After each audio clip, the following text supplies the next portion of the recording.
Pop Pop shook his head from side to side, and after a long pause, he said, I sat in this chair with your grandma right here when I asked her to marry me. So Pop Pop says that you don't know, John. I sat in this chair when your grandmother right here, when I asked her to marry me, I asked your grandmother to marry me. I was sitting in this chair only. It was so long ago. But when I sit in this chair and close my eyes, I feel she is near. So Pop Pop says that it was so long ago, but when I sit in this chair, whenever I sit in this chair and whenever I close my eyes, I feel that your grandmother is near me. She is sitting beside me. The old man passed his hand gently along the arm of the chair. It's amazing, John thought.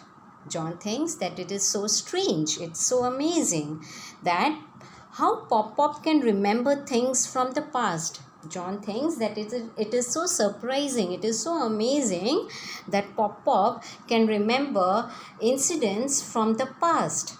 In the present, he forgets almost everything. Though in the present he forgets almost everything, then also he remembers the incidents from the past so nicely. John sat down on the floor by Pop Pop's feet.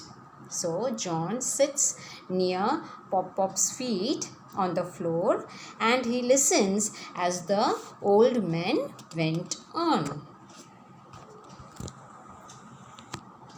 And the night your father was born, I sat in this chair. So Grandpa, he continues, he says that when your father was born at that night, I was sitting in this chair only. I was so nervous. I was so scared when they placed the tiny baby into my arms. Yet I was never happier. So Grandpa says that when your father was born at that night, I was sitting in this chair only and I was so nervous, so scared when the tiny baby was placed into my arms. A smile suddenly lit his old face. I think I am beginning to understand, John said thoughtfully. So John says that I think I can understand you, Grandpa. Many years later, Pop Pop's voice broke. So Pop Pop continues and he says that many years back, and then he paused a moment. He stopped for a moment, for a second. Before he continued, he says that I sat in this chair when the doctor called and told me that your grandma was ill. So Pop Pop, his voice was broken and he stopped for a moment, for a second, before he says that I was sitting in this chair and when the doctor called me and told me that your grandma was ill, was not well. I was lost without her, but the chair gave me comfort and warmth. So Pop Pop continues and says that after the grandma's illness and after the death of grandma, I was completely lost without her. But this chair has given me comfort and warmth. The old man's sadness seemed to grow as he recalled that unfortunate day. So the old man, that is Pop's sadness seemed to grow as he remembered that unfortunate day. That day when his grandmother died. I'm sorry, Pop Pop. John looked at his grandfather and said, John felt bad as his grandfather said about his grandmother's death. So he says that I'm sorry, Pop Pop. And he looked at his grandfather and said, I do see now.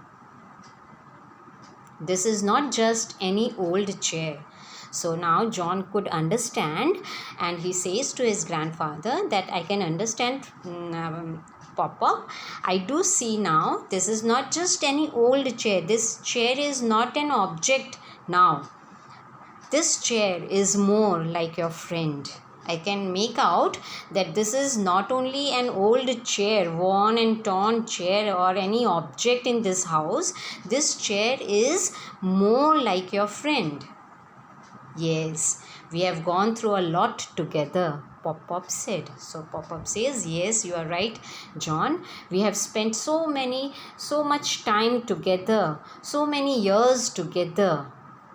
That night, however, when John and Pop-Pop were asleep, John's mom and dad carried the chair out to the footpath. So, that night, when John and Pop-Pop had gone to sleep, John's mother and John's father both they carried the chair out of the house and kept it to the footpath. It was a starless night. No stars were there in the sky.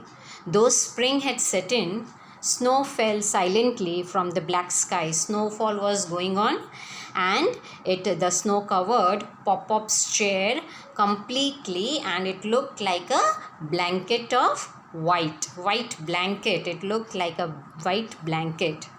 Okay, that chair was covered completely with snow.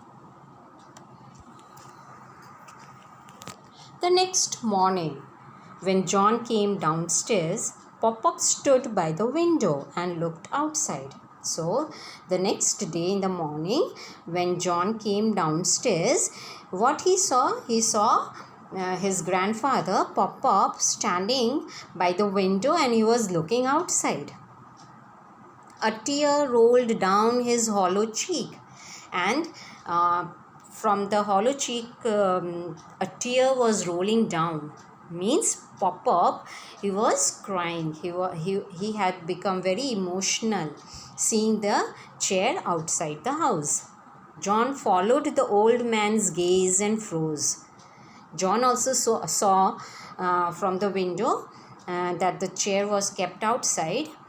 Snow covered, the chair stood on the footpath out of the house. So, John also saw that the chair of the Pop-Pop was kept outside on the footpath out of the house, and it was completely covered with snow. It was looking like a blanket, white blanket. It shocked John. John was shocked to see all this thing. He ran outside. Quickly he ran outside. "Wait, don't take the chair," he shouted. So, as soon as John saw a man coming to take the chair away, he ran outside fast and asked that man to wait. And he says, "Don't take the chair away," he shouted, waving both arms in the air as he rushed to stop the man from taking the chair away. Then he ran back inside the house and faced his mom. So, soon John came inside the house. He ran back inside and he stood in front of his mom. And he says, "Look at Pop-Pop, Mom." He says to his mother that, "Mom, just have a look at Pop-Pop. You can't throw out his chair." John says to his mother that, "Mom, you can't throw out his chair. This is not just a chair. This is not just an object or a thing. This chair has been with Pop-Pop for a very, very long time. This chair is like a friend to Pop-Pop. So you can't throw out this chair." John's mom turned and looked at the old man. So, when John says all these things, so John's mother turned back and looked at the old man, means she looks at the grandfather. Slowly, she walked towards him. She came in front of Pop-Pop. With her middle and ring finger, she wiped away a tear. So, John's mother, she wiped away the tear which was rolling down his cheek. And then she took the old man's face into both her hands and said, I'm sorry, Pop Pop. I guess I just didn't realize how much the chair meant to you. So, John's mother, she was feeling very sorry for Pop Pop, and she says that I'm sorry, Pop Pop. I didn't realize that how much this chair means to you. John and I will bring your chair back inside. So do not worry, don't take tension. I and John will bring your chair back into the house. Okay, so don't worry, John's mother says. They brushed off the snow with their hands. So John and John's mother, they both brushed off the snow with their hands and pushed the chair back inside the house. They placed it next to the fireplace so it could dry. John's mom stepped back then and, as if seeing the chair for the very first time, spoke to herself. I guess it does give the room a certain touch of character. So they both brought the chair back into the house. They kept that chair next to the fireplace so that it could dry very easily, and they kept it inside the drawing room, that is living room. And John and Pop Pop wholeheartedly agreed that the living room would be rather dull without this old chair. And so, lastly, John and his grandfather, they both wholeheartedly agreed that this living room or the drawing room will be rather dull, would rather look dull without this old worn and torn chair of Pop Pop. So this was the story. I think you understood the importance of friendship in our life, isn't it, children? Yes. So we have completed both Grandpa's Friend Part 1 and Grandpa's Friend Part 2. Hope you understood it. Hope you enjoyed the story, children. So now next I am going to send you the notes of part 1 of this lesson, and then I will send the notes of part 2 of this lesson so that you can write in your English 1 notebook very neatly. Okay, children? And still, if you have any problem, you can ask me later. Okay, children? So till then, have a good day. Bye, children.